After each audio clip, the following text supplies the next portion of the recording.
I'd been a babysitter for years, working with several different companies and hundreds of families. This was just another job on a Thursday night. I drove to the house, getting there exactly on time, and met the parents. They were having a date night at a concert downtown and would be gone for 5 to 6 hours. It was 6:30 already, so this was a late job. They introduced me to their son, Jay, who was 10. He was very talkative and seemed to enjoy my company. When the parents left, he was excited to show me his video games and have me be his audience while he played. He played for around 2 hours before I started getting hungry. I let him continue playing in the living room while I made something to eat in the kitchen. I spent maybe 5 minutes heating up a meal, but then all of a sudden, when I got back, Jay was different. He wasn't talking anymore, and he seemed really shy. I tried starting up conversations, but he would barely respond. I had no idea what happened. I asked him if everything was okay, but he just nodded. I didn't want to be bothering him about it too much, so I pretended like nothing was wrong and watched him play some more. Once 9:30 came around, I told him it was time for bed and made sure he got ready. He was still acting weird, trying to avoid me and delay going to bed for as long as possible. Finally, just before 10, he got in bed. I went downstairs and sat on the couch. I was replaying the whole night in my head, wondering what went wrong, but there really didn't seem to be anything I did. I left him alone for a few minutes while I made food, and then it was like he just flipped a switch. While I was thinking on the couch, I heard Jay upstairs. He was walking down the hallway and then opened a door. I quickly went upstairs to see what he was doing, but he wasn't in the hallway. I opened the door to his room, and there he was, sitting in his bed just as I left him. "What are you doing, Jay?" I asked nicely. He looked scared of me. After no response, I just decided to let it go and began walking out the door, but then he said to me he had to use the bathroom. I said okay and let him go down the hall, but while he was in there, I took a look around his room. It all looked like an ordinary 10-year-old boy's room. Just as I was walking out, I noticed something in the corner of my eye. I looked over, and right by the closet, I could see someone's eye looking back at me through the crack in the door. I hesitated, then walked out of the room and closed the door. I listened and didn't hear any movement in the room. As soon as Jay came out of the bathroom, I told him to be quiet and rushed him downstairs and into my car. I dialed 911, and as we waited for them to show up, I asked Jay if he knew someone else was in the house. He was quiet, not responding to me at all. When the first officer came, he went right inside and caught the man walking around upstairs. He looked like a 30-year-old creep.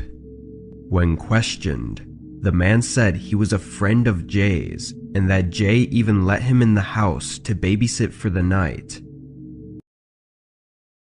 Strangely, when the parents got home, they basically pushed me away and didn't give me any more updates on what happened. There was obviously something really weird going on because Jay was very scared of him. I don't know if they knew each other or if this was a first-time encounter, but I hope it was all dealt with well by the police.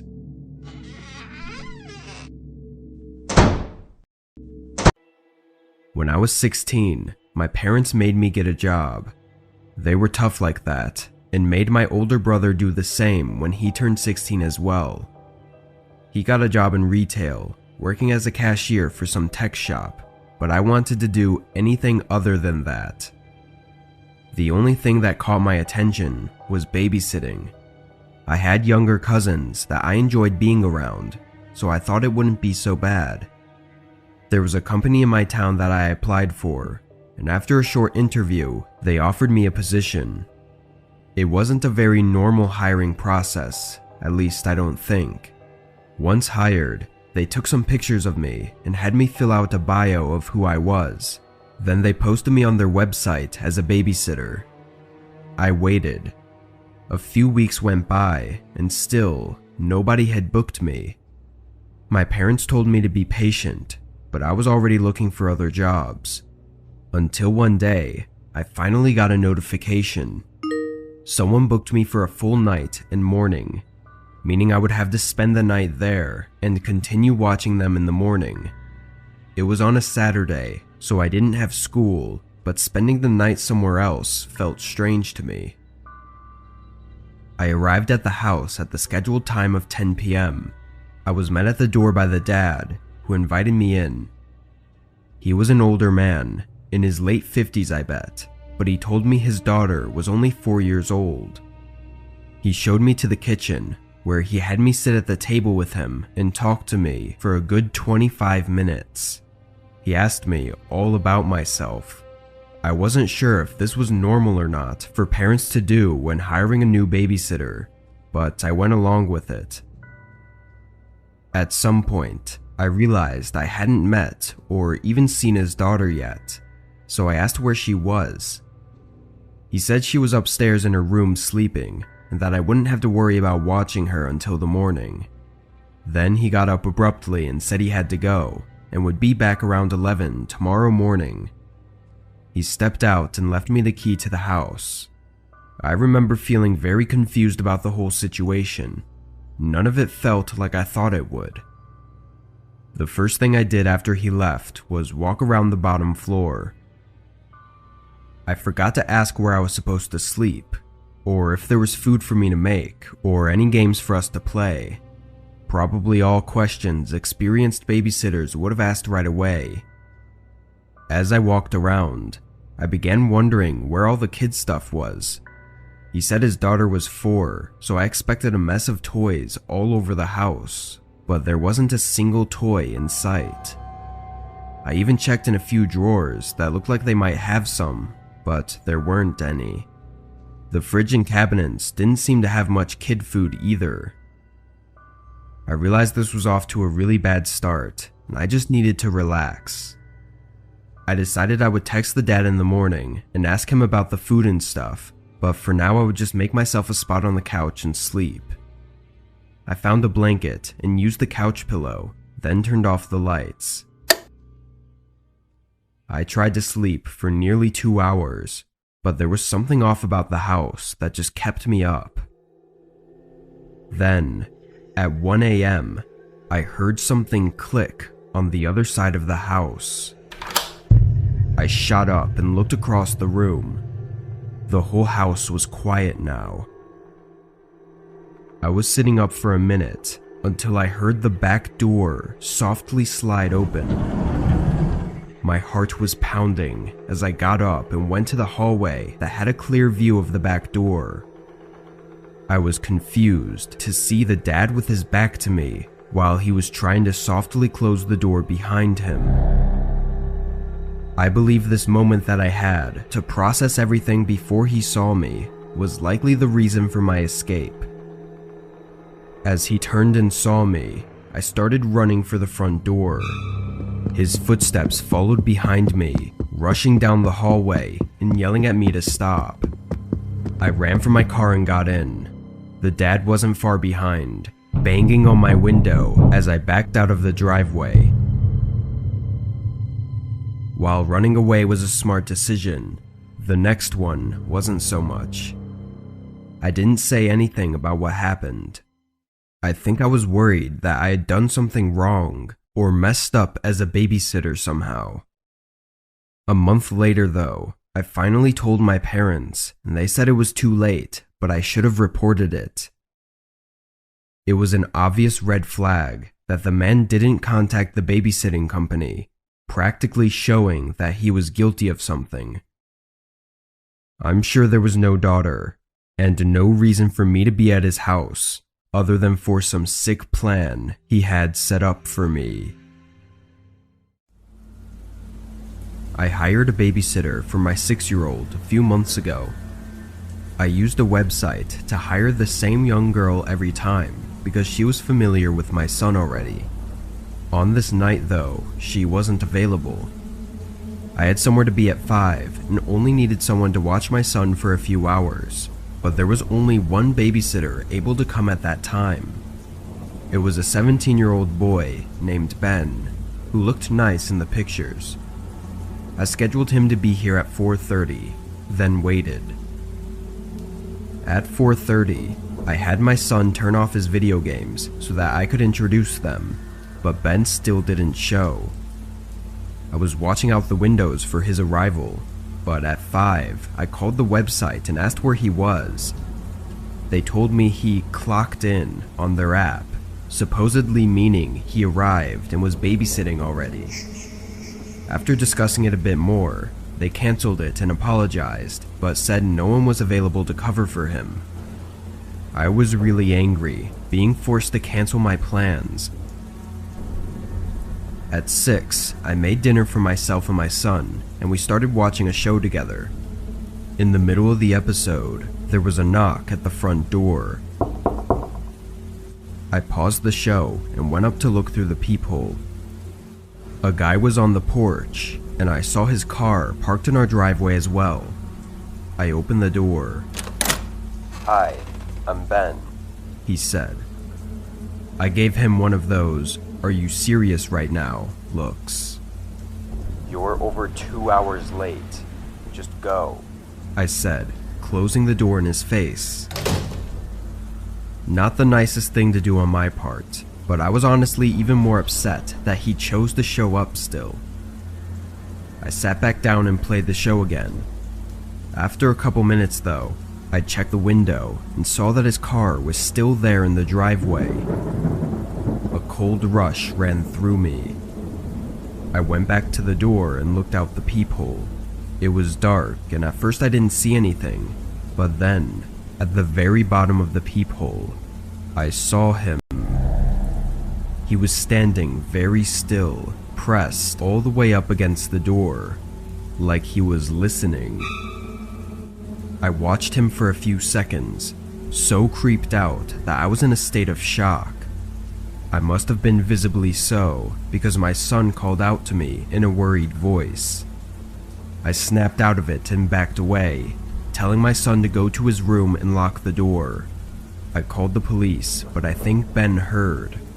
He knocked on the front door, then the doorknob rattled, and he banged on the door again.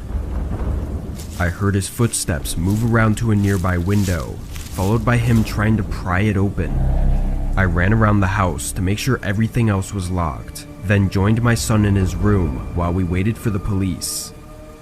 5 long minutes passed before I heard sirens approaching the house. When they pulled up, apparently Ben was sitting in his car, pretending like he was happy to see them.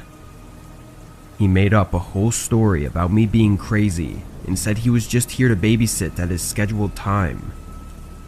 His lies didn't last after I showed them the confirmation email saying he was supposed to come 2 hours ago. The next few weeks were overcomplicated, but at the end of everything, not much happened. Ben lost his job, but aside from that, nothing else was really done because he denied everything. It's really scary because if he had shown up on time, then I would have left my son alone with him. I don't know what he was trying to do, but I'm glad I didn't have to find out. This happened to me 2 years ago, and I know most people never experience a lockdown situation, and if they do, it usually would happen at school. But this actually happened to me during my retail job one night. I used to work in Des Plaines, which is a suburban area located north of Chicago. It was pretty much a regular day at work to start, and I mainly worked closing shifts because of school, so I'd get out around 10. Around 4 o'clock, my coworker started showing around news stories coming out about riots currently happening down in the city. This was due to a certain police incident that was happening at the time. It was pretty intense though, as the rioters were breaking into stores and completely trashing everything, and even beating up employees. I honestly wasn't entirely sure what the reasoning was for harming the stores, but it was crazy. By 6 o'clock, the riot and protests were only getting bigger, with thousands of people participating and hundreds of stores being destroyed and looted. There was even talk of action spreading over to the outer areas of Chicago, including some of the suburban areas nearby. I was definitely keeping my eyes open and watching customers to make sure I was prepared for anything to happen. Another 2 hours went by, and at this point it seemed like the entire city was going up in flames, and some of my coworkers actually left early because they were so nervous. My manager that was working that night was a really understanding guy, and we didn't have many customers coming in anyways, so he didn't mind them going home early. I stayed though, as I really wasn't too worried, and knew I wouldn't be getting paid unless I stayed. Pretty soon I realized that that was a mistake. I was stocking product in an aisle on the far left side of the store, which was opposite of the main entrance, when I heard some yelling outside. I went to the front of the aisle, where I could look out the windows towards the front of the store, and I could see some people running around, but the glare from inside made it hard to actually see what was going on through the window. I started making my way towards the entrance of the store when the intercom came on, and I could hear my manager announce that the store was now in lockdown and everyone needed to immediately make their way to the back. Against my better judgment, my curiosity got the best of me, and I went a little bit further so I could see out of the front doors, which I was unaware of at the time had already been locked shut. I saw 10 to 15 people running along the windows, banging on the glass and trying to push and smash the doors open. It was one of the most shocking things I've ever seen in my entire life. I immediately started sprinting to the back of the store, noticing other employees and customers doing the same. When I got to the back, I saw my manager guiding people into the large refrigerated room where we keep deli meat and produce. For those who haven't worked in grocery stores or any other place with refrigerated rooms, these rooms are basically large insulated coolers with a huge metal door and usually some plastic flaps on the entrance as well. Anyways, I made my way in. I must have been one of the last people to make it, as just a few seconds later my manager sealed the door and locked it from the inside. I felt pretty safe in there, as I knew nobody could realistically break in without some real heavy tools. But what scared me was how long I'd be in there for. Like, what if a whole mob of people waited outside the door? I'd say there was a good 30 to 40 people in there with me, and a lot of them were really panicking, asking us if that door was going to hold. My manager calmed them down a little bit, but that's when we started to hear noise from within the store. Stuff shattering, falling over, screaming and yelling. I'll admit, hearing those noises in real life was terrifying. I was shaking as we could hear the sounds more and more clearly while they made their way towards the back of the store. Soon, their footsteps could be heard outside the room, and then a few seconds of silence before the door shook as someone attempted to open it. I guess they realized pretty quick that it was locked from the inside, and they started yelling and banging on it, screaming at us to open the door. We all tried to stay as quiet as we could, but some of the customers started crying as we could hear more people on the outside join in on the screaming and banging. One of them even yelled, "This is the police, open up," trying to fake us out or make fun of us or something. This went on for probably 15 minutes of constant banging and screaming before it began to slow down. Over the next 30 minutes, it slowly got calmer as most of them put their attention elsewhere. Every once in a while, someone would come around and bang on the door a few times and then leave. It took almost an hour of being in there for the police to clear the building and let us out safely. Walking out, the whole store was trashed. Shelves were pushed over and product was scattered all over the floors. It was really crazy to see the store look like that. Anyways, as far as I know, the violence was mostly cleared overnight in the suburbs, but I think it continued down in Chicago for a few days. It was definitely the most intense situation I'd ever been in though, and I'm glad everyone in the store was able to make it out unharmed. I was 13 at the time, and was in middle school. Our school was pretty small, and nothing ever really happened, so I'd never been in any dangerous situation at school before this day. It was the start of the day, and I had just gotten to my second period class, which for me was English. The class went by as usual, with lectures and reading example writings. It was one of my least favorite classes, as I just found it boring. Anyways, the class was silent, as we were supposed to be reading an example paper, when suddenly the speaker makes a loud beep and turns on. "We are now in lockdown. This is not a drill." Everyone in the class began looking around at each other, confused and a little nervous. Like I said, I just never thought anything would ever happen here, so it was really shocking and confusing to hear that we were in lockdown, and it made me wonder what was actually going on. After a few seconds, my teacher started taking command and told us all to line up on the side of the wall by the door. Then he rushed to lock the door and turn off all the lights, but I guess the power cut out before he was able to himself. A couple of the girls in the class started crying a little, which I understand as it was a pretty stressful and suspenseful situation. I want to say almost 10 minutes went by with absolutely no sounds or anything, before sudden running footsteps could be heard going through the hallway outside of our classroom. Once they reached our class, they stopped abruptly. I could feel the whole room holding their breath as we waited, listening nervously. Then a boy started banging on the door, pleading us to be let into the classroom.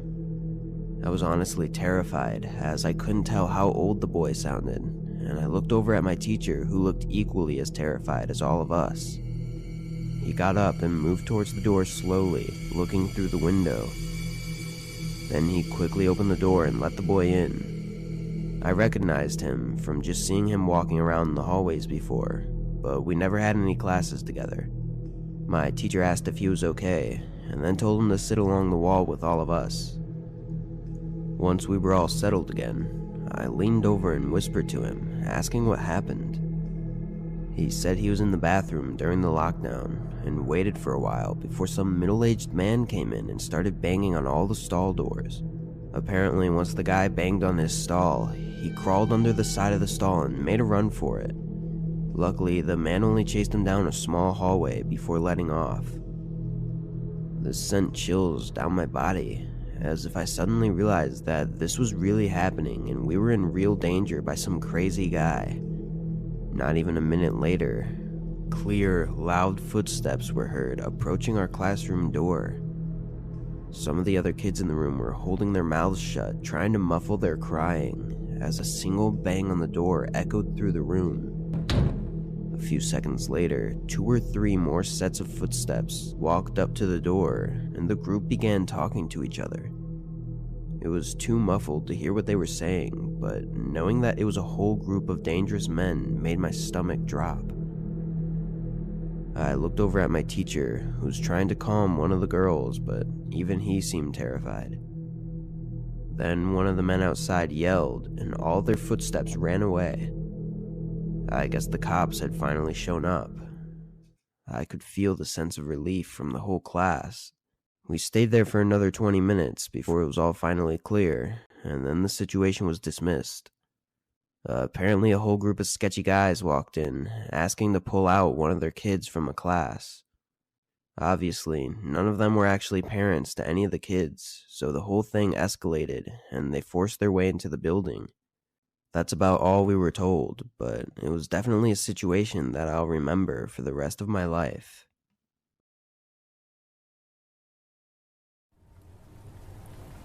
Alright, so picture this. I'm called in as a substitute teacher for a class that missed out on a field trip. The regular teacher and most of the students were out on the field trip, while I was left in charge of 4 students who didn't have their parent permission slips signed. To set the scene, I had just finished subbing for another class. Afterwards, I was asked to sub for this class, and the instructions were pretty straightforward. Play a Mythbusters video for the students, and hand out worksheets to keep them occupied. Sounds easy, right? Well, here's where things took an unexpected turn. Barely a few minutes into class with the video playing, The Fab Four, who seemed to be inseparable buddies, all raised their hands and requested to go to the bathroom. Now, being the laid-back sub that I am, I granted their wish with a friendly reminder to return soon so we could finish the video together. They nodded eagerly, promising to be back in a jiffy, and headed out to the hallway as I paused the video. As I waited for them to return, a couple of minutes went by. Then I heard a noise come over the intercom. There was an announcement that the school was now going in a lockdown, and this was not a drill. This put me in a little bit of an odd situation. Panic started to settle in as I realized that these 4 kids were nowhere to be seen. Should I go out and search for them? Or should I stick to the lockdown protocols and secure the classroom by locking the doors and turning off the lights? I figured my students should be back any second, and I stood there in my classroom doorway for about another minute or so. In a moment of concern for their well-being, I chose to go find them. I figured they must be hanging out in the nearest bathroom, right? Easy to find, or so I thought. I hurriedly made my way to the hallway, fueled by a mix of worry and determination. I walked to the bathroom as quickly as I could, and I got winded because I'm severely not in shape like I used to be, and I pushed open the bathroom door and knocked. I was hoping to find them and usher them back to the classroom. "Hey guys, we're on lockdown. You need to come back to the classroom," I called out, my voice echoing through the empty bathroom. But to my surprise, there was no response, not a peep. As confusion grew, I cautiously pushed the bathroom door open wider, half expecting them to jump out. But that wasn't the case. The bathroom was empty. Not a single person in sight. My heart sank. Where on earth did these students go? I couldn't dwell on it for long, though, because my priority was to get back to my classroom. If the students had wandered off, then that was their fault. They would likely be found by another faculty member. With a mix of anxiety and haste, I retraced my steps, making my way back to the classroom that I was in charge of. I went inside and remained by the door. 10 long minutes went by, which felt like a whole hour, and still there was no sign of my students. Just when I was about to lose my cool from all the suspense, I heard this weird noise coming from inside the classroom. I quickly scanned the room, hoping to figure out where it was coming from, but there was nothing there, just an empty and super quiet classroom. I tried to tell myself it was just my mind playing tricks on me, but then I heard it again. This time, my eyes locked onto this person crouched behind a desk at the back of the room. I cautiously approached, my voice trembling when I asked, "Who's there?"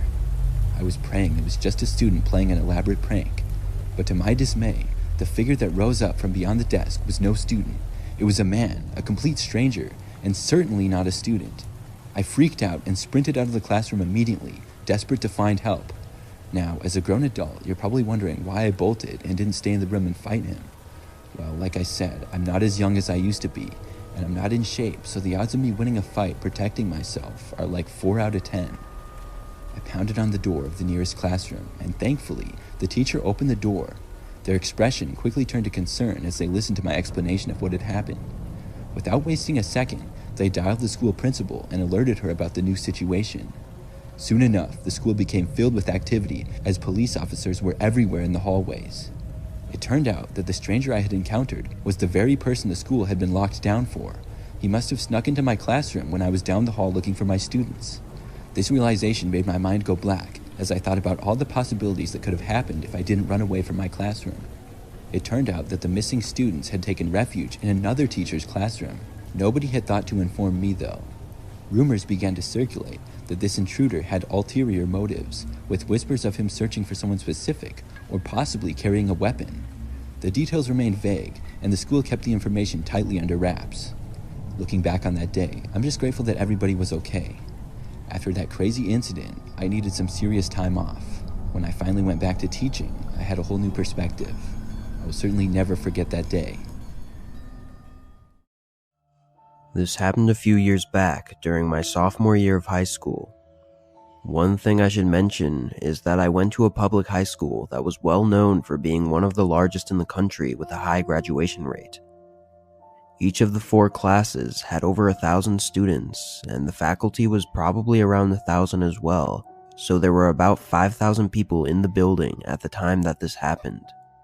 As I would assume most other lockdowns start, the day was pretty normal. I had all my morning classes as usual, then ate lunch and started the second half of my day. I was in physics class at the time, and we were doing a project outside. I asked if I could go back in really fast to use the bathroom, and my teacher said sure. The bathroom was right by the entrance door, so I ran in and did my business. As I was washing my hands, a tall older man in a gray hoodie came in. He looked at me without saying anything and went into the far back stall. I quickly dried my hands and made my way outside. I found it really weird that the guy was dressed like that, because anyone that old had to have been a teacher or a staff member. I didn't recognize him at all, but the school was huge and I really only knew about a fourth of the staff, so that wasn't exactly a big deal in my mind. Anyways, I went back outside, and after another 15 minutes of working, my teacher started bringing us back inside. Our school has certain areas that classes are allowed to be brought outside in, and the one we were at was pretty far from our classroom, about a 4-minute walk. Just as the whole class was inside and began making our way to the room, the announcement speaker came on abruptly and declared that the whole facility was now in lockdown. We all looked at the teacher, who was equally as confused, but immediately began rushing us towards the classroom while staying quiet. Halfway there, another teacher looked into the hallway and offered to take us in their classroom as it was large and had plenty of space. We all rushed in and sat against the wall while the two teachers talked amongst each other about what was going on. The whole time I sat there, I was thinking about that man that I'd seen in the bathroom and questioning if that was the reasoning for this lockdown. It gave me chills just thinking about how close I was to him. We were sitting silently for only a few minutes before we heard someone tapping softly on the window outside. Both teachers motioned for us to stay silent as the tapping continued. Then we heard footsteps in the hallway making their way slowly towards our classroom door. There was a pause, and then a man yelled, "It's okay, I know there's a lot of you in there, just open the door for me." I started panicking a little bit, and so did most of the class. The men could probably hear the loud crying coming from the room now. The man outside the door started getting more aggressive, yelling and swearing at us as he banged on the door. It sounded like he had a hammer or something, which made all of us even more terrified. This went on for a whole minute before the man that was outside the window yelled for him to stop and said that they had to go right away. Police sirens could be heard from the front of the school, but the man by the door continued banging for another 30 seconds before giving up, and we can hear him running back down the hall. The police caught him on his way out of the building, but they never found the second guy. When they released the man's picture, I didn't recognize him, so I still wasn't sure who the guy was in the bathroom, but I've always just assumed that he was the second man outside the window that they'd never caught. The general theory for the crime was that they were trying to break into the science classrooms to steal the expensive equipment, but I don't think that was ever confirmed, so it's still left as a mystery. This happened back in my freshman year of high school. It was an average school day, just like any other for the most part. I remember I was sitting in my history class, which I think was the third period of the day. That's when somebody came to the door of the classroom with a note. I remember back at my high school, a couple of students would work for the office each hour and deliver passes to the students. The passes would usually be for the students to leave school for things like dentist appointments or whatever. When the student got to our class, she handed the note to my teacher, Mr. Watterson. He read the note and then called my name. I was really surprised, because I wasn't aware of having any reason to leave the school that day. I thought maybe I forgot about a dentist appointment or something, but my mother hadn't mentioned anything, and I know she would have. When my name was called, I looked around and then got up and slowly walked to my teacher. He said something like, "See you later, pal, here's the homework." Then, he grabbed the assignment from his desk and handed it to me. I took the note, which also served as a hall pass, and left the classroom. I remember that's when I read the pass for the first time. The note said something like, "I will be here to pick you up for your appointment at 10:30. Mom." I guess I had an appointment of some sort. It just seemed a little bit strange to me. Still, I guess I was happy to be leaving school. I walked through the empty hallways, making my way to the side entrance. There was a parking lot there, which is where people would get picked up by their parents. I got to the doors and went outside into the parking lot. There, I saw a minivan, but it wasn't my mother's van. It was a different model and color. I figured it was somebody else's parent, and my mother wasn't there yet. The time was not quite 10:30, but I think it was like 10:28 or something. I don't remember exactly. I stood there, looking around, waiting for my mother to get there. And then I saw the minivan that was sitting there with the engine running, and the front passenger's window started to roll down. I looked and saw a woman turn her head over and look at me. We made eye contact, and I could tell that she was going to say something. Then she did. The woman said that she was there to pick me up, and my mother had asked her to. She then said that she was a friend of my mother. I had never seen this woman before in my life, though. I may not have been the brightest kid in the world, but I sure wasn't that stupid. I was extremely skeptical. I asked the woman how she knew my mother exactly, and the woman replied saying something like, "We're just old friends." I then told the woman that I didn't feel comfortable going with her, and I was going to wait for my mother. The woman tried to get me to just go in the van. I then turned around to head back into the school. This situation was starting to feel really sketchy. The problem was, when I got back to the side doors of the school, they wouldn't open. The doors were locked. I had forgotten that all doors to the school were locked during the school day besides the front main entrance. Then, things got worse. I looked back to the van to see a side sliding door start to open up.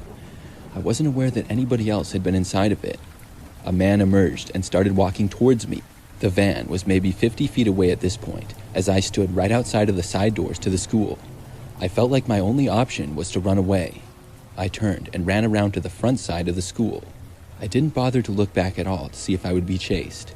Back then, I could run pretty fast, and luckily, I made it around to the front end of the school pretty quickly. I kept running until I got to the front doors, and then I walked inside. When you first got inside the front doors at the school, there was a little window where a woman sat during the school day. She would ask you who you were, and you had to show her your student ID or whatever.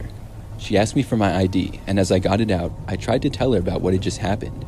I must not have explained it very well though, because she seemed pretty confused, and to be honest, the whole situation was pretty confusing.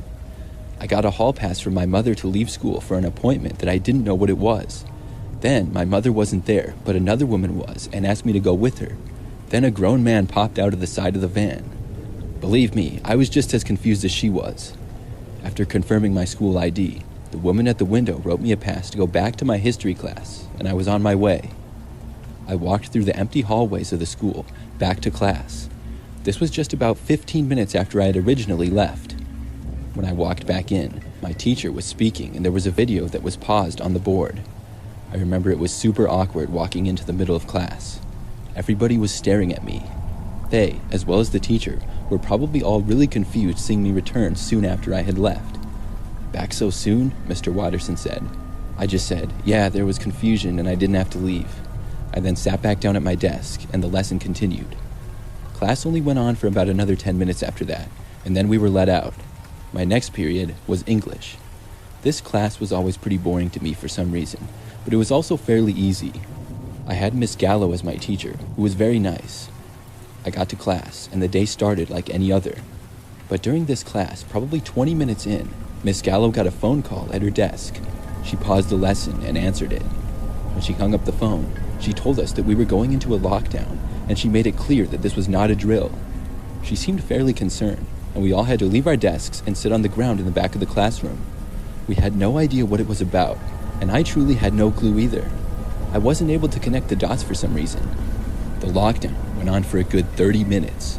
Everybody was really quiet, and most people didn't say anything. Eventually, there was another phone call. Miss Gallo went over and answered it, and returned to inform us that the lockdown had been lifted. We were all relieved, and we finished up class, which didn't last too much longer. There was still another hour of school left at that point. By the time the school day was over, though, the word had spread, and I had found out what the lockdown was for. A man had walked into the school and completely surpassed the woman at the window asking for credentials. She asked him to stop, but he just blew past her without saying a word and walked into the school. He then disappeared into the hallways, and she had to call the office, who made the decision to lock down the school until the individual was found and identified. Unfortunately, he hid. It took about 30 minutes to find him, and the police had to be called. They found him hiding in the bathrooms that were right by my locker. And the craziest part was that it was the same man who had come out of the minivan that had tried to pick me up. This story remains one of the craziest things to ever happen to me. The woman and the man must have somehow created the note for me and tried to get me to leave the school. Who they were and how they found me, I truly have no idea. It really freaks me out to think about that part. Luckily, nothing like that happened again. So this is a story about when I was 18 years old and I had a personal encounter with a man who caused a lockdown at my school. It all started during the 4th hour of the school day. I was sitting in class, barely awake, when suddenly a noise came over the intercom. The principal said, "Attention students and staff, this is a code red lockdown. Please follow lockdown procedures immediately." My heart sank, as I would assume everyone else's did when hearing this. Our teacher then started telling us where to go. We all had to huddle up in the corner of the room. She then closed and locked the classroom doors and turned out the lights. At this point, everybody started whispering, wondering what exactly was going on. Obviously, we all wanted to know why we were under a lockdown. One of the kids in the class asked the teacher, but she wouldn't tell us. She only told us to stay quiet. The minutes turned into hours, which was awful, because locking a bunch of high school kids in a room without being able to move isn't such a good idea. Many students went on their phones, and others whispered and talked to each other. The classroom became a huge mix of confusion and anxiety. But as the hours dragged on, we sat there, and every noise we heard or thought we heard outside of the room scared us, but we didn't hear much. At this point, we were all convinced that there really was somebody out there with a weapon. Some students speculated about a potential intruder or an active threat, while others whispered about rumors they had heard. At one point, one of the kids in the class got up and couldn't resist looking out the classroom window. The teacher made him sit back down pretty much right away, but he claimed he saw a guy in a red sweatshirt walking down the hallway. I wasn't sure whether to believe him or not. Hours of waiting went by, and soon we reached just about the end of the school day. Then, finally, the long-awaited announcement came over the intercom.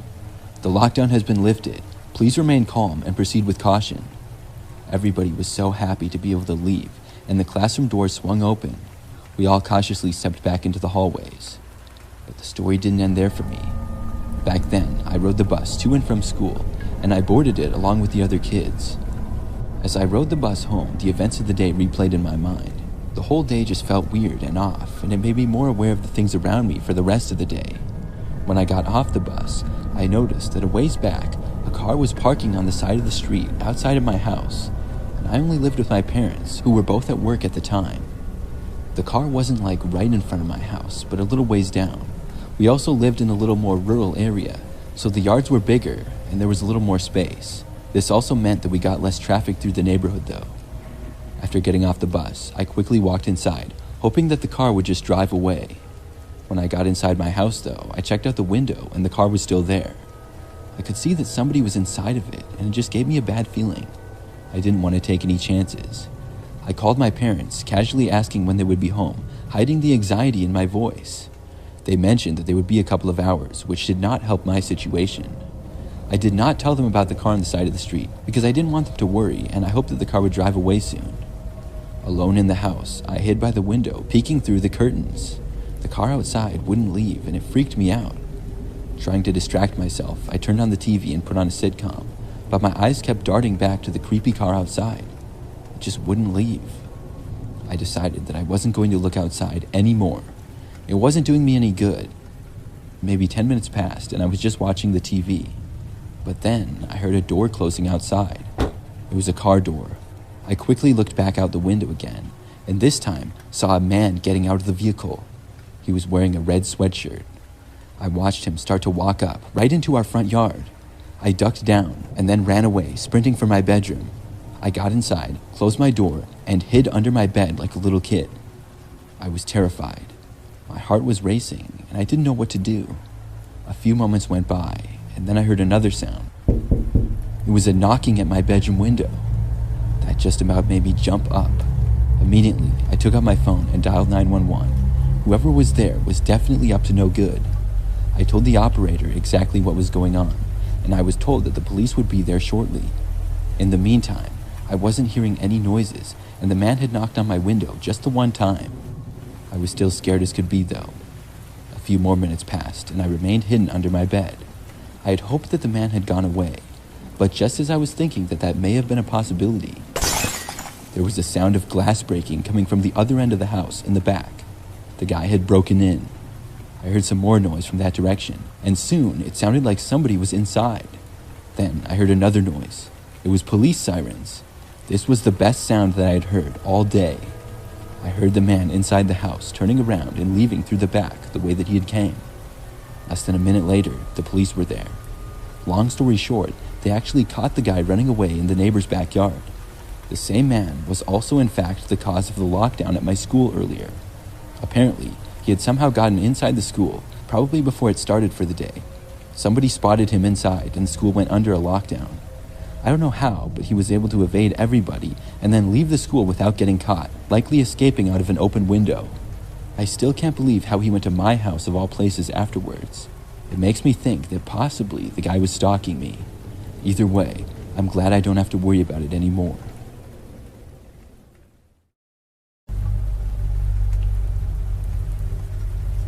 This story happened when I had to go to Saturday school. I guess that Saturday school was sort of like detention. I was in high school, and I think that I was a junior. The way I got detention was that I forgot to return several of my school books. We were given books from the library that we needed for certain classes. When the semester was almost over, we were supposed to return the books on our own. However, I forgot, and I actually lost one of the books in my house. Eventually, I found it, and I returned all of my overdue books, but I still had to go to Saturday school. It really wasn't that bad, and pretty much just like study hall. It was just one classroom, which was one of the language arts classrooms. The teacher just sat at his desk and made sure that we all behaved. Occasionally, he let us know what time it was and could answer some questions or help us with problems if he could. I remember that the teacher was Mr. Sanders. He was a nice guy and overall pretty reasonable. I remember that my mom dropped me off at the school just before 8 a.m. on Saturday morning. Saturday school started at 8 and went until 12, but not everyone had to be there the whole time. I only had to be there for 2 hours, so I would get to leave by 10. I know that depending on what some of the kids did to get Saturday school, they might have to write papers or something like that. Other kids just had to work on their own individual homework or just study. I had to write a short paper on what I learned from not returning my books on time. I also brought a little bit of homework to do for another class. When I got there, there was only 4 other students. I recognized 2 of them, and the other 2 I didn't, and they were not in my grade. The ones I recognized were both pretty much troublemakers, kids who would skip class a lot or not turn stuff in. I felt sort of out of place because I was normally a really good student. At 8 a.m., Mr. Sanders shut the door and spoke to us for a few moments, then went behind his desk on his computer. I got to work and wrote the paper. It didn't take that long at all. Then I started doing my homework. I finished that too by the time it was 9:30 a.m. Then I got a book from Mr. Sanders' bookshelf in the back and started reading. I remember that it was a short time after I started reading that Mr. Sanders got up from his desk and said that he was going to the bathroom. He jokingly asked us all if we were going to be okay while he was gone. Then he left. Like a minute later, one of the other kids that was in the classroom got up and left as well. I wasn't quite sure what he was doing, but I didn't think too much of it. I just kept reading. But like 5 minutes later, the school intercom said that we were going under a lockdown. This seemed really strange. We all had no idea why we would be in a lockdown. There was hardly anybody at the school. It was a Saturday. Only one of the doors was even unlocked for people to come in on Saturdays. Most of us knew from lockdown drills that the classroom doors were supposed to be closed, locked, and the lights turned off. Then we were supposed to sit on the ground in the back of the classroom. The problem was that our teacher was gone. We looked around at each other, unsure of what to do. Then someone spoke up and said, "Should we close the door?" We decided that we would. I walked over and closed it, then locked the door. Someone else turned out the lights. We all started talking to each other, wondering what exactly was going on. If our teacher came back, we would let him in, but he most likely had keys with him. We weren't hearing anything from the hallways, but whatever the problem was could have been from anywhere in the school. A few minutes went by, and nothing happened. Then somebody tried opening the door. Thinking it might be the teacher, I got up and walked over to it, but by the time I got there and looked out, nobody was there. I went back and sat down at my desk again. We were really confused in the classroom now. Less than a minute later, it sounded like we heard some shouting in the distance. Then someone tried opening our classroom door, and that was followed by more knocking on it. I walked over once again, and this time looked out the small window. It was the kid who had been in our class earlier but left. He was yelling and asking to be let in. I was just about to open the door for him when I heard more shouting coming from down the hallway. I heard somebody say police. The kid ran away from the door down the hallway. For several minutes, we were as confused as ever, but the lockdown ended about 5 minutes later, and several police officers knocked on our door. We let them in and they explained the situation to us. When our teacher, Mr. Sanders, had left to use the bathroom, the other student left the classroom to follow him. The student knocked the teacher unconscious by punching him from behind. A janitor heard the incident and then the student ran. That sent the school into a lockdown and the police were called. I'm glad that I didn't let that student back into the classroom. Mr. Sanders ended up being okay, but he had to go to the hospital with a minor concussion. I'm not sure what that kid's problem with Mr. Sanders was exactly, but I did hear that he had been suspended earlier in the year for fighting. That was the only time I went to Saturday school.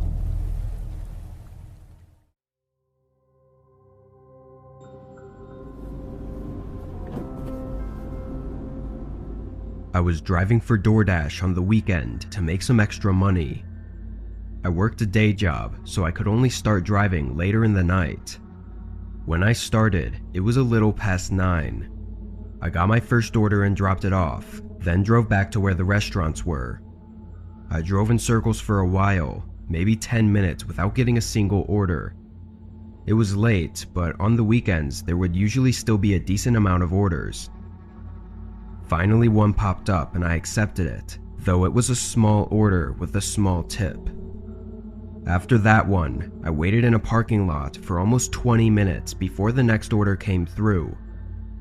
Obviously, this wasn't ideal, having to wait so long between orders and not even getting to choose which orders to accept unless I wanted to wait even longer. This order was another small one, but some money was better than none, so I accepted it. I picked up their bag from Taco Bell and counted the items to make sure it was right. 2 tacos and some packets of hot sauce. That was it. The delivery fee was probably more expensive than the food. I confirmed that I picked up the order, then got the directions to the house. It was 10 minutes away in some regular neighborhood. A few minutes into the drive, I pulled up to a red light. There was almost nobody on the road at this time of night, so I was just sitting at this empty intersection, waiting for it to turn green, when a truck pulled up next to me. I unconsciously looked over slightly, but the man in the truck caught my attention enough to make me turn my head fully. He was sticking his head out of the window and looking down into my car. Not at me, but at my passenger seat, which had the DoorDash bag in it. I looked back and saw the light was green, so I pressed on the gas. I had no idea why he was looking in my car, but he made it very obvious and didn't even try to hide it. I checked my mirrors and the truck was now in my lane, cruising a good distance behind me. As I continued driving along my route, the truck stayed behind me, but I couldn't say for sure if he was following me or not because the route was straight all the way until the neighborhood. When I turned in, I stared at my mirrors, waiting anxiously for the truck to pass the entrance, but after 10 seconds, he turned in behind me. There was a chance he just lived here, and I knew that, but after seeing him looking in my car, I felt like I was justified in my suspicions. The route had me go down a few turns in the neighborhood before taking me down to the last road with the address on it. I turned, and right away I saw the dead end sign a few houses down. I braked and pulled over, staring at my rearview mirror. The truck pulled in behind me and parked. As I waited in my car, trying to come up with a plan, the truck behind me was just sitting there with its headlights on. Then I got a text. It was from the DoorDash customer, asking when the delivery would be arriving. This was all coming together, and I realized that the man in the truck, likely my customer, was waiting for me to get out of my car. Even though I knew what was going on, I still had no way of getting out of it. After a minute of me panicking to figure an escape, the man got out of his truck. He walked down to my car, but stopped right by the trunk. I watched in my mirror as he stood there, looking at me through the back windshield. It was a tense moment, making my head panic with thoughts. Then all of a sudden, he slammed something into the windshield, shattering it. I put the car in drive and floored it, just as the man jumped onto the back and tried to crawl in through the broken glass. He fell off as I made a tight U-turn, and with the time it took for him to get up, I was able to carefully maneuver between his truck without any more damage. I saw him wobble across the street as I left and called 911. When police got there, all they found were the broken shards of glass laying in the road. I'm very thankful to have made it out with nothing but a broken windshield, but that night had me shaken up for months. I just hope he's not out there trying to trap more people and do who knows what to them.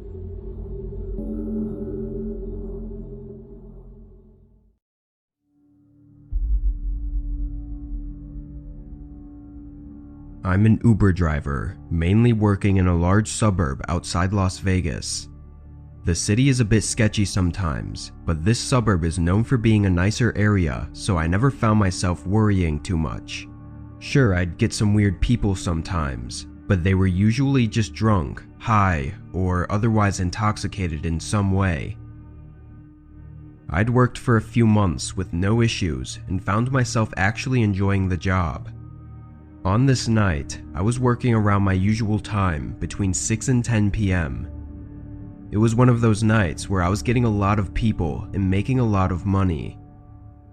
When 10 o'clock came around, I chose to keep grinding out these pickups and make as much as I could. The very next order after 10 was from someone 18 minutes away at an undefined location. This wasn't out of the ordinary. It usually just meant they were on the side of a road somewhere or outside of some place that wasn't on the map. I zoomed in and saw it was right next to a storage garage. I began the drive, and when I was 5 minutes away, I got a call from the customer. "I'm gonna be late. I need you to wait a few minutes for me. Thanks," he said quickly while breathing heavily like he just ran a mile. The man hung up right after. I can't say I'd ever had someone tell me that they were gonna be late, but I didn't mind waiting a few minutes. I knew if I canceled it, then he'd have to wait another 10 to 20 minutes for a new driver to get there, and I was hoping that by waiting, he'd give me a little extra tip money. When I arrived, I didn't see anyone outside, so I pulled in and parked in the storage garage parking lot. I waited for 5 minutes, then I saw a man in my mirror. He was walking quickly out of the storage building, holding a large duffel bag. When he got in my car, a nasty odor came from him. I also saw that he was dripping in sweat, and it was really gross. I'd picked up people from the gym before, so this wasn't too terrible, but it never made for a good experience. I tried to not make a face and greeted him. The man said nothing, so I got back on the road. During the ride, the man held the duffel bag on his lap and stared forward without speaking a word. It made me feel uncomfortable, so I didn't speak either. After a 20-minute drive of awkwardness, I finally got to the destination. It was a corner of a street, not an address. Before I could even shift into park, the man hurried out and started walking away. After all that, I wasn't expecting any sort of tip, which was a disappointment, and enough so to get me to call it quits for the night. During my drive home, I noticed that smell never left my car, even when I tried rolling the windows down. It was so bad that I had to pull over and check to see if he had left something in the back seat. I opened the door and immediately saw some red spots on the seat. I'm no expert, but it looked like blood. I called the police, and after some looking, they confirmed that it was, and there was a lot of it.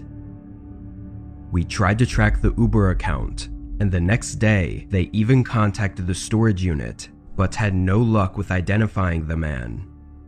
After thinking back on all of it though, I'm sure that guy did something terrible just minutes before I picked him up.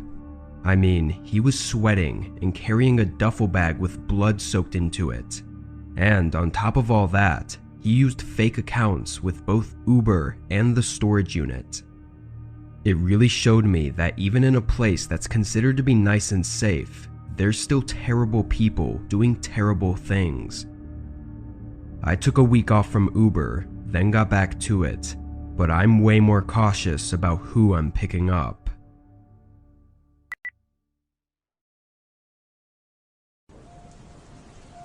I'm a truck driver for a moving company on the East Coast. We specialize in cross-country moving, typically moving people to the far West Coast, which can take anywhere from 20 to 40 hours depending on the locations. I only did the driving for the company, not any of the boxing or loading, so the actual job was 100% just driving and picking up or dropping off the trailer at the houses. I'd been working with this company for almost 4 years at the time. This job was like every other. I got to the pickup address and loaded up the trailer full of the customer's belongings. This was a 30-hour drive in total, which I would do with 2 to 3 short rest stops. The hardest states to drive through are in the Midwest, specifically Iowa and Nebraska. There's absolutely nothing there. It's just dead roads with endless fields of grass beside them. It makes for a very boring and therefore tiring drive.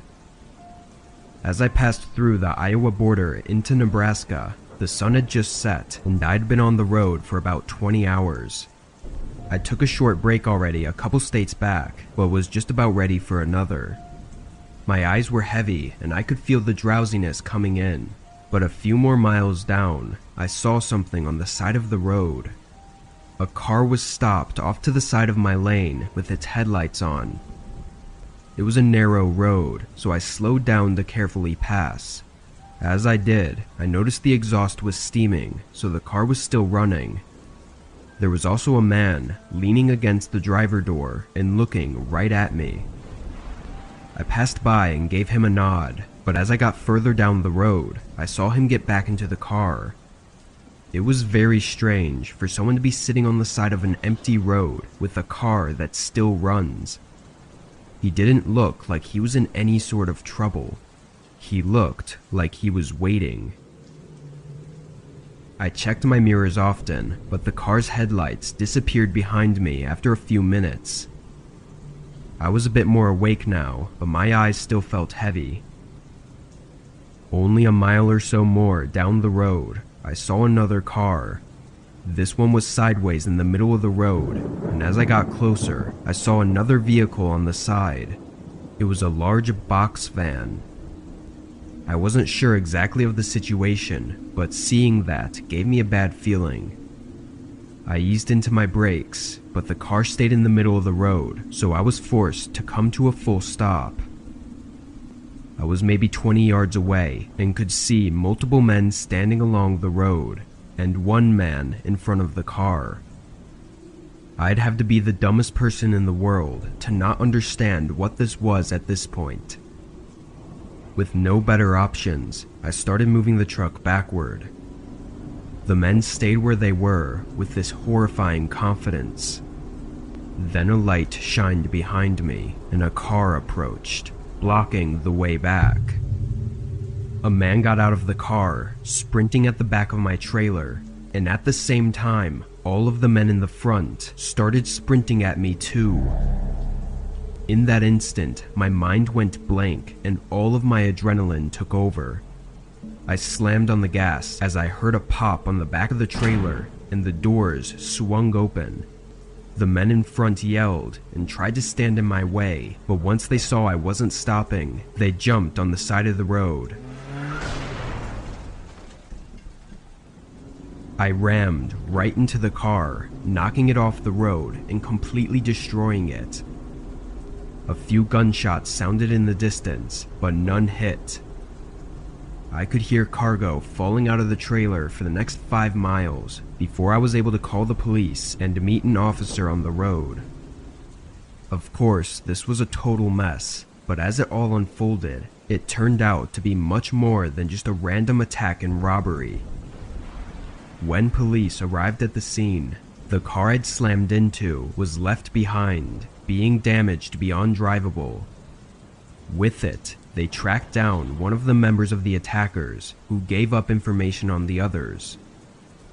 They had information on the rich homeowners that were moving and planned to stop me and steal all of the belongings with their box van.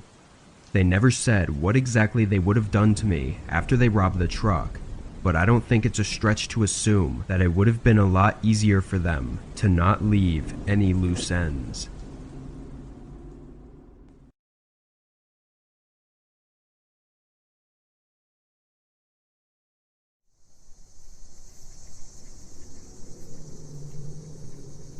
Back in high school, my house had a huge backyard that was connected to a large forest. When we were kids, me and my friends would go and play games far out in the woods. There was always this small sense of danger being out there, which made things more fun. As we grew up though, we stopped going out there because there was no point. But then one day, me and my buddy Tyler were hanging out on the couch when he brought up this idea of going out into the woods late at night. Over the next few minutes, our idea evolved from just a simple walk in the woods to full-on camping overnight. Tyler said his parents had a tent we could borrow, so we walked down the street and picked it up from his garage. Now's a good time to mention that neither of us had ever been camping before, so we had no idea what we were doing. Honestly, I don't think either of us thought anything of it though, because we would only be out there for a single night. After packing a bag with a bunch of snacks, water bottles, and a portable phone charger, we set foot in the woods.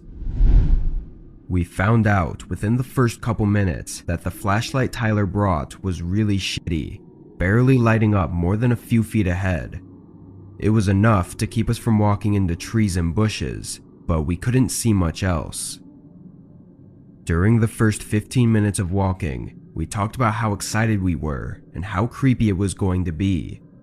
But then we walked for another 15 minutes without really talking. I think we were both mesmerized and a little bit spooked by the eerie silence. A couple times, I thought I heard something walking nearby, but the flashlight would never reach far enough to see anything. After our 30 minutes of walking, we found a place to set up. It was an open section of grass with trees around it. Tyler wedged the flashlight on top of a bush so that it lit up the area, and then we started setting up the tent. He said it was an easy assembled tent, but there was nothing easy about it. We probably spent an hour to get the tent to stand up without falling in on itself.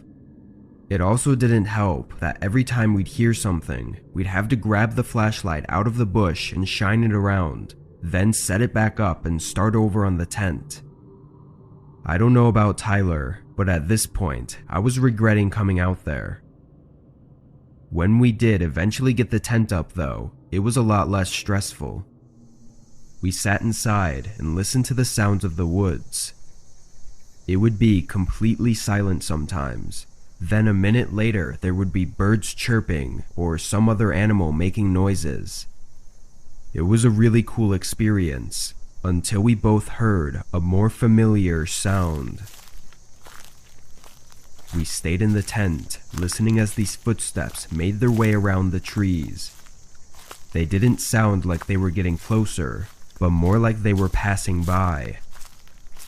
One thing we were both sure of was that they were human footsteps, not any other animal. After a minute they were gone, but me and Tyler stayed quiet, staring at the inside of the tent as we listened carefully. Around 10 minutes later, once we were sure whoever that was long gone, we left the tent and sat outside instead. We both felt a little too vulnerable sitting inside there without being able to see what was going on around us. As we sat and talked for a while, that same sound started coming up in the distance. This time, it was getting closer. It eventually got so close that we were worried they were coming directly at us. Tyler shined the flashlight in the direction of the footsteps, but the sound continued. They walked toward us slowly, and just when we thought the person would come into view of the flashlight, they stopped. They sounded so close, enough for us to hear them breathing, but just barely outside of the light. Both Tyler and I were frozen, staring at the darkness beyond the flashlight. Then we heard them take one step back, and then they began walking away. A minute later, the footsteps had disappeared, and the entire woods was silent again. We undid the tent as fast as possible and immediately left. We were so shaken up, we didn't even follow the right way home and somehow ended up on a neighboring street. We walked down to my house and stayed up the entire night in my room talking about what happened, or what could have happened. We never stepped foot inside those woods again, and even today, I stay far away from anywhere isolated. Whoever that person was, out there alone in the woods at night, had to be up to something awful, and I think we were really close to finding out. I'm 28 and live in Illinois. If you've ever been here, you know this state is completely flat and doesn't have much to do in terms of hiking or camping, at least not with scenic views. This year, I tried to go camping for the first time in a secluded forest. I thought it would be the perfect starter camping trip since the land was flat and the trail was mostly a straight shot.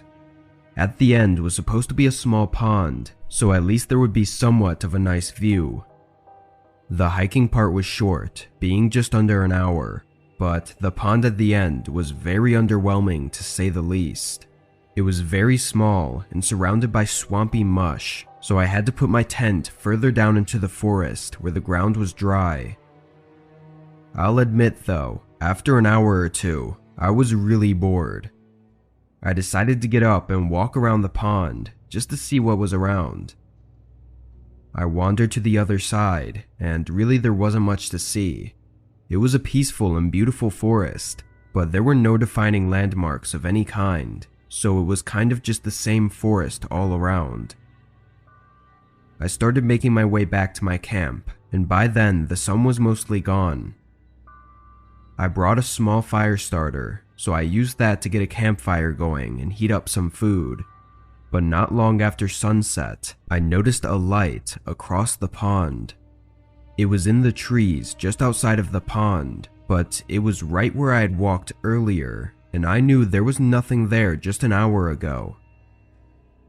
While it was uncomforting being out in a forest with some stranger, or possibly strangers, I knew that this was one of few camping trails around here, so the odds of it weren't too crazy. I went about my night, looking across the pond every so often. As it got darker though, this light that I thought was a campfire became more apparent, and I realized it was a flashlight, or some sort of mechanical light. I wasn't sure what to make of it, but an hour more into the night, I saw from the corner of my eye the light started dimming, and then after a few flickers, it went out. I stared at the dark and empty forest across the pond for a good 10 minutes, waiting for the light to come back up, but it never did. It gave me chills, but again, I had no idea what to make of it. I went about my night, looking across the pond every so often. As it got darker though, this light that I thought was a campfire became more apparent, and I realized it was a flashlight, or some sort of mechanical light. It didn't take long for me to find the culprit. A hefty flashlight laying in the grass. The batteries were drained, but it looked pretty new. No scratches or noticeable wear and tear. I looked around some more and saw nothing else to indicate someone being here. After some thought, I decided to leave the flashlight where I found it and started heading back to my camp, but stopped in my tracks when I saw someone across the pond. They were standing by my fire pit in the middle of my camp. Then I saw another person come out of the trees and join them. It looked like two adult men, but that's all I could tell from where I was. I was too scared to yell or say anything, so I just watched as they walked around my camp and looked through my things. Then one of them stopped and turned to face the pond. He stood there, scanning the tree line where I was standing, until he was looking right at me. He only looked at me for a moment, but it sent shivers through me. I watched the man leave the camp and start walking between the trees. I lost sight of him for a moment, until I caught a glimpse of him sprinting through the forest. I ran further into the forest, away from the pond. I knew the chances of them finding me were near zero, but I was too scared to think straight. I ran for probably 15 minutes before I stopped and turned in the general direction of my car. Luckily, I made it safely, but I lost everything I had. To put it shortly, nothing happened afterwards. I filed a report with the police, but it all turned to nothing. I think about that flashlight a lot though. Was it those men's, or was it someone else's? I hope the flashlight was just a ploy they used to get me away from the camp, but if it was, then why would they come after me? I keep trying to convince myself that it was just a robbery and they had no other intentions, but in my gut, I know that I likely came close to never making it out of that forest.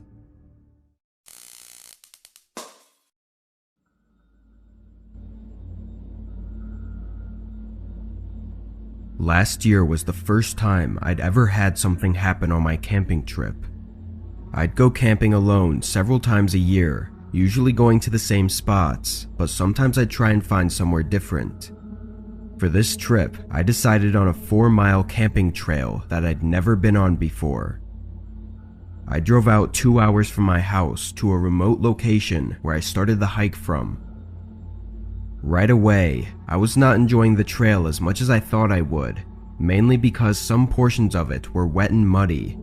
Still, I continued along and tried to avoid those spots. I went down for a while, and around 45 minutes in, I saw something off the side of the trail. It was a tent, but very worn down and had a few rips in it. From afar, I could see that nobody was inside of it, so I walked closer. There were no signs of any intentional damage. It all just seemed to be weathered over a long period of time. The fact that it was still standing up was mind-blowing to me. I looked around it and inside of it, but oddly enough, there was nothing else. I thought I'd find a bunch of stuff left behind, but there wasn't anything at all other than the tent itself.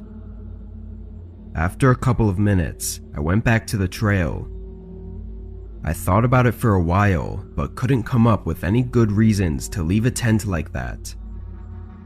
As I walked for the last hour and a half of the trail, I came across dozens of left-behind objects. All of them were camping or hiking equipment, but seeing all of this stuff scattered around a 4-mile trail gave me an uneasy feeling. Who would leave everything behind? It was definitely not an accident, and I was pretty sure it was all from one person. When I got to the end, I set up my tent a good distance away from the trail just to be safe. It was getting dark already, so I stayed at my campsite until I was ready to sleep. I felt a bit nervous to go to bed, but I was able to sleep through the whole night without issue. When I got up, it was early in the morning, around 4 or 5, so the sun wasn't fully up yet. I unzipped my tent and stepped out, but right away, I could tell something was wrong. I turned around, and on the other side of my tent, a man stood just a few feet away. He was tall and thin, wearing disgusting clothes, and his face was covered in dirt and grime. He looked at me with this empty stare. I stood there motionless. In the moment, I was so shocked and scared, it almost didn't even seem real. "Leave," he spoke in a soft yet creepy tone. I nodded and quickly started gathering my backpack, but he immediately rushed toward me. I fell back and all I could get myself to say was "okay," repeating it over and over. The man stood over me, still with that empty look in his eyes. "Leave," he said again. I understood what he meant this time and quickly got up and rushed away, leaving everything behind. I took one look back as I got out of there, and the man was rummaging through my backpack like a curious animal. I jogged as far as I could, then fast walked the rest of the way to my car. Thank God I kept my phone and keys in my pocket, or this situation could have been 100 times worse. I drove out until I got service, then called 911. I found out that there was an almost identical case to what I experienced, but whoever filed it chose for it to not be publicly announced by the media. This was likely the person whose tent and belongings I found on the trail. After a week of talking to the police and going over everything, they were able to organize a small search party of officers. They went down the trail and came back with no sightings or evidence of the man, but they found most of my stuff nearby my campsite, tossed around like trash. After that, the case went stale, just like the previous person's. The thing I always come back to is how the man didn't keep anything. He just scattered it all around the forest with no intent of using any of it.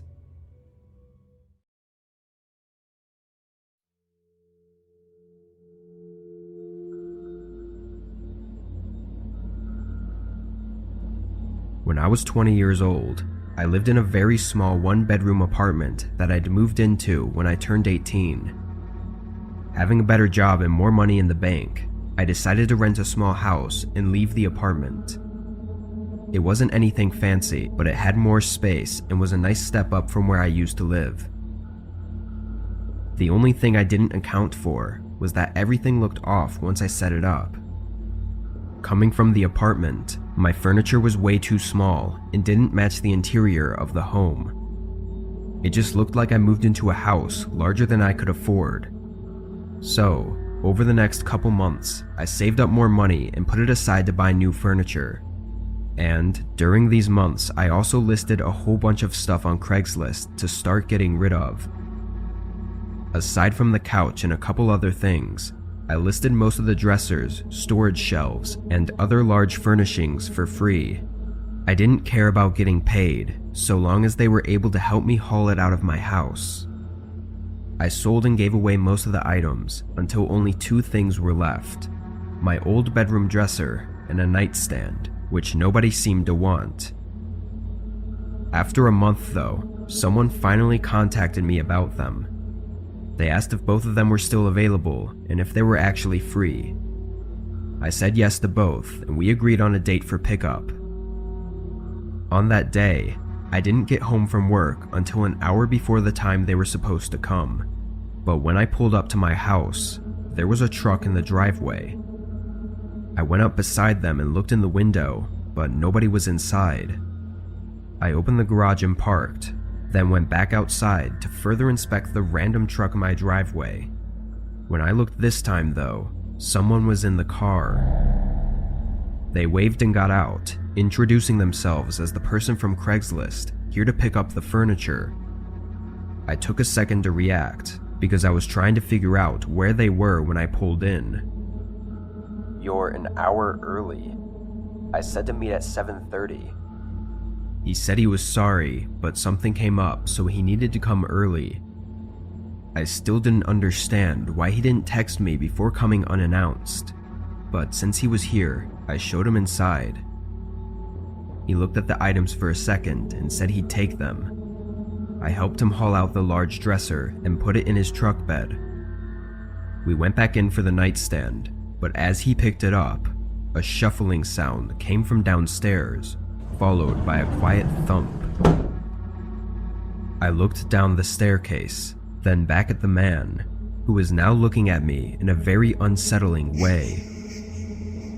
"Everything okay?" he said in a very monotone voice. I hesitantly nodded and walked downstairs, showing him out. I closed the door behind him and watched out the window to make sure that he left. That whole interaction was very odd, from beginning to end, but what I found after was horrifying. Later that night, I saw a small streak on the wall just outside one of the downstairs closets, like someone had brushed against it. I looked around some more, finding very faint shoe prints inside the closet. Someone had clearly been hiding in there.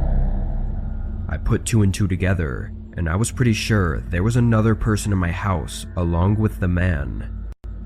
They broke in before I got home from work, and when they heard me pulling into the driveway, one of them hid in the closet while the other went back to the car. The shuffling sound I heard toward the end was likely the other person leaving the closet. I had the police do what they could, but the two men seemed to cover up their tracks. I gave them descriptions of the one man I saw and the truck he was driving, but that was that. It was a terrible experience, and after that, I only used Craigslist when I could avoid meeting at my house. Otherwise, I would just donate things or buy stuff off eBay. It feels like nowadays, anyone can do anything and get away with it so easily as long as they plan ahead.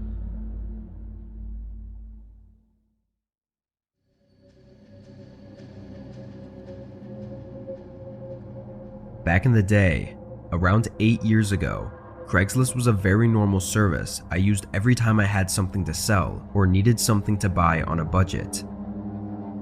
I lived in a nice town and was mostly okay with meeting new people and doing a quick exchange. At the time, I was looking for a treadmill or an elliptical. Both of these were really expensive to buy new, but used ones in good condition were often sold on Craigslist, sometimes for just a couple $100. I scrolled through a few posts and found one I liked the look of. I sent the seller a message, and the following day they replied. The seller, Mike, assured me the treadmill was in like-new condition, and we arranged to meet later that day. The address he gave me was on the edge of town, just 20 or so minutes away. When I pulled up, I was surprised to see that it was a farmhouse with a huge lot of land surrounding it, but no crops or anything. I drove down the long driveway and parked in the front yard next to several other trucks and cars that were in the yard. Mike was outside on the porch smoking when I walked up.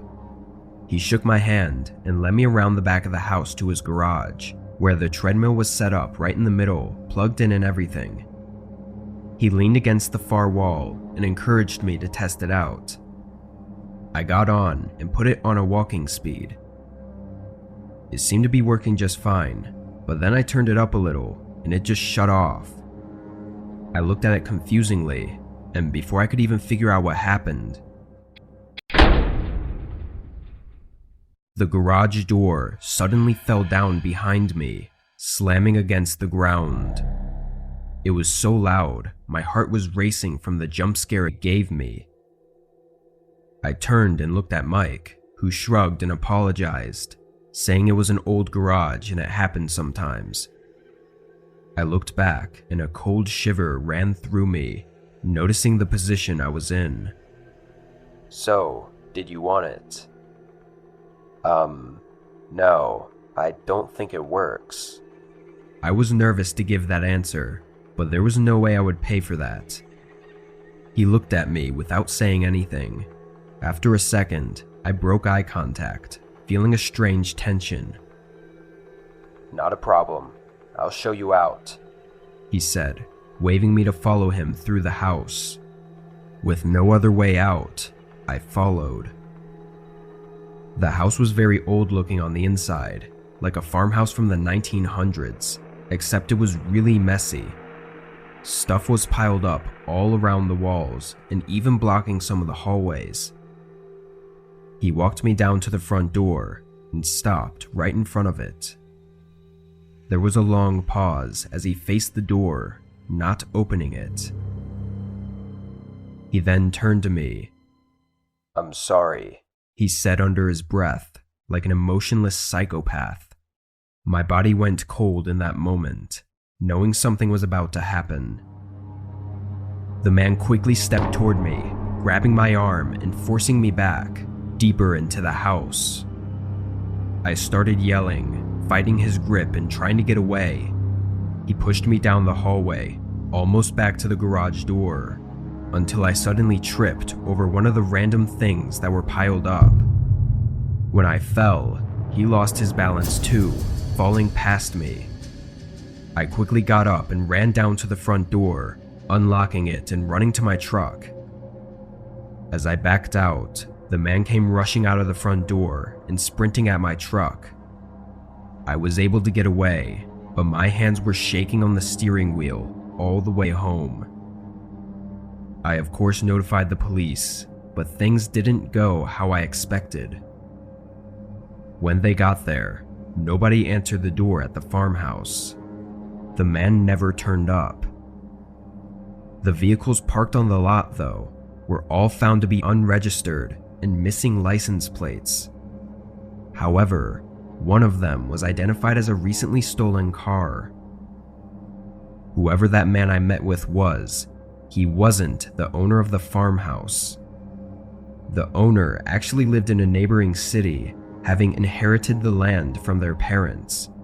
They hadn't had the chance to sell it, so they just used it as a temporary storage or something. This happened many years ago, and the man never turned up, so I know it's a lost cause, but it's still scary knowing he's out there. I don't know what he was trying to do to me back then, or what he still might be trying to do to other people now.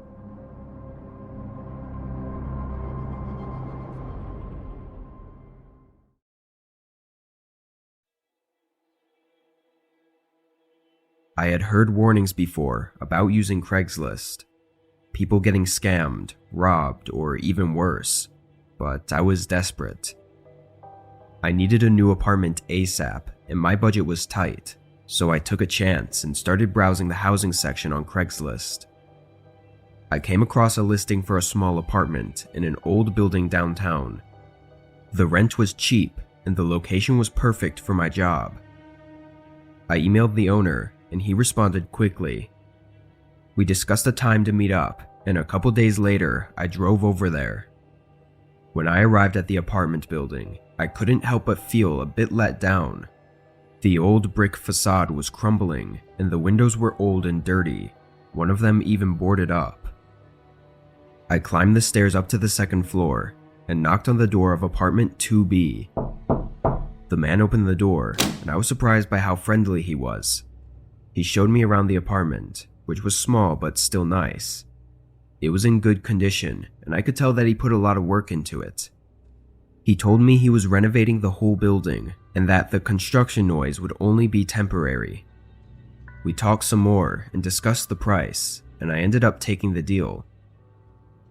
Later in the week, I moved in and set everything up. Every time I saw the outside of the building, I couldn't believe I was living in a place that looked like that. But I just have to remind myself that it was the inside that counted. 3 weeks went by, no problems or concerns about the place, until I started to realize something. Nobody else seemed to live in the building. I never saw anyone parked outside or walking inside, and I never heard anyone through the thin walls.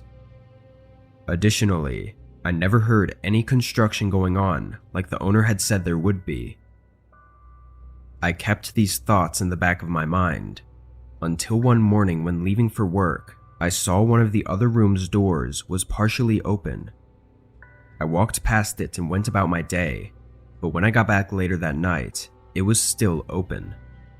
After some thought, I figured it had to be vacant. I pushed it more open. Inside, the room was dusty and smelled awful. There were webs and stains all over the walls, and it looked like it had been abandoned for years. I stepped out and closed the door, disgusted that there was a room in the building I lived in that looked like that. I went up to my room, but before I walked in, I became curious about the other rooms. I knocked on my neighbor's door, 2A, and nobody answered. I turned the handle and it was unlocked. When I pushed open the door, The room was the same as the other one, looking to have been abandoned for years. I became really uncomfortable and went back to my room. I contacted the owner, sending him a text asking if any of the other rooms were ready to be rented out. While my room was nice, it felt like I was living alone in an abandoned building, which was really eerie and uncomforting. I waited for the man to respond, but 10 minutes later, I heard the front door to the building open. They walked up to my door and knocked. "Hello? Who is it?" I asked before opening the door. They responded, and I recognized their voice as the owner. I opened the door. "I saw your text and thought I'd just come in person," he said, smiling. I nervously smiled back, saying I was just curious about the other rooms.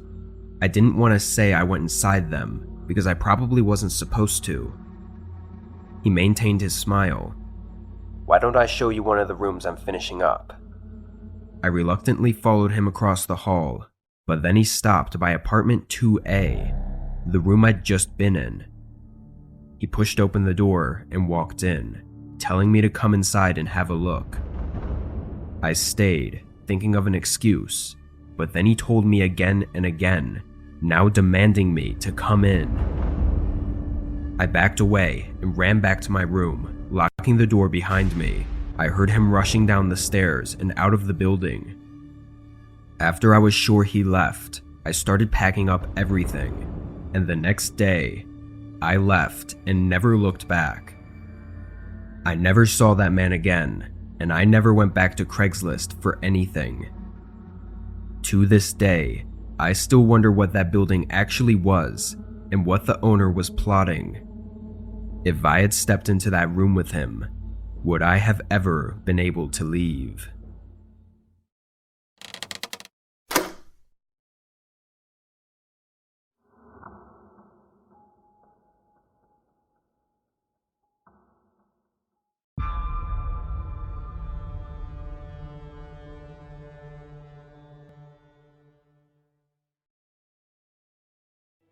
I live in a townhome in the middle of a relatively small city. It's very small and outdated, but I live alone, so it's the best I can afford. I worked late this night, getting home sometime around 8 or 9. Pulling up my shared driveway, I noticed the townhome connected to mine had its front door wide open. All the lights in the house were off though, which made me think they must have accidentally left it open and then gone to sleep. I made fun of them in my head and went inside my house, not thinking much else about it. I got out some Frosted Flakes and ate while watching Netflix, then forced myself to go to bed because I had to be up early for my morning shift tomorrow.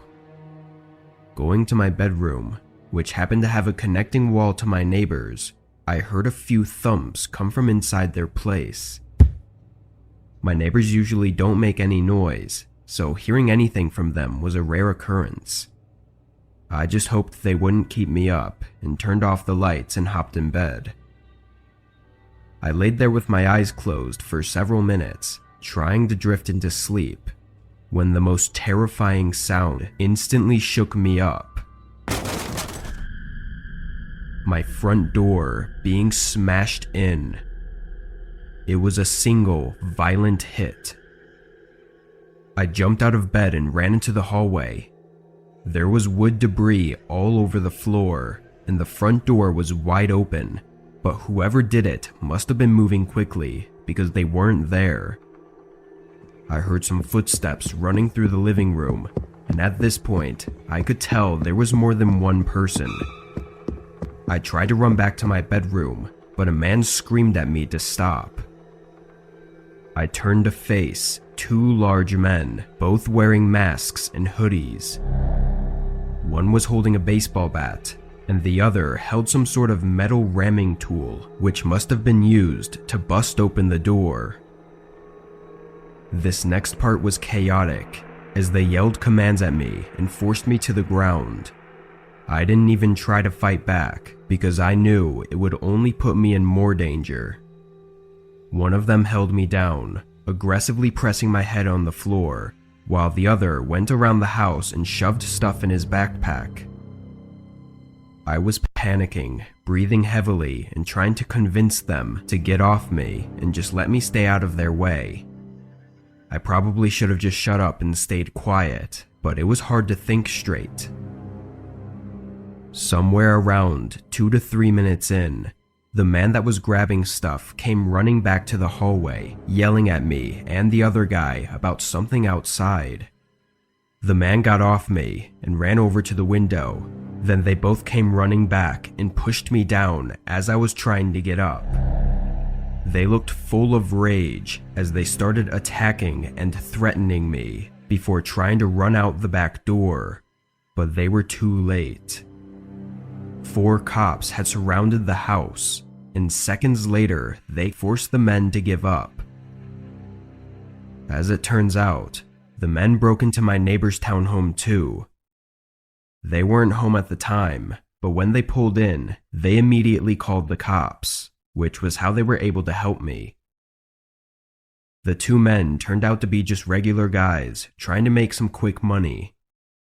Aside from the smashed front door and a few bruises, I was all right. I still think it was stupid of them to attack me instead of just making a run for it at the end, but I'm sure either way they were screwed. It was by far the most terrifying thing I'd ever been through, but I'm extremely lucky to have had it end up the way it did, with them in prison.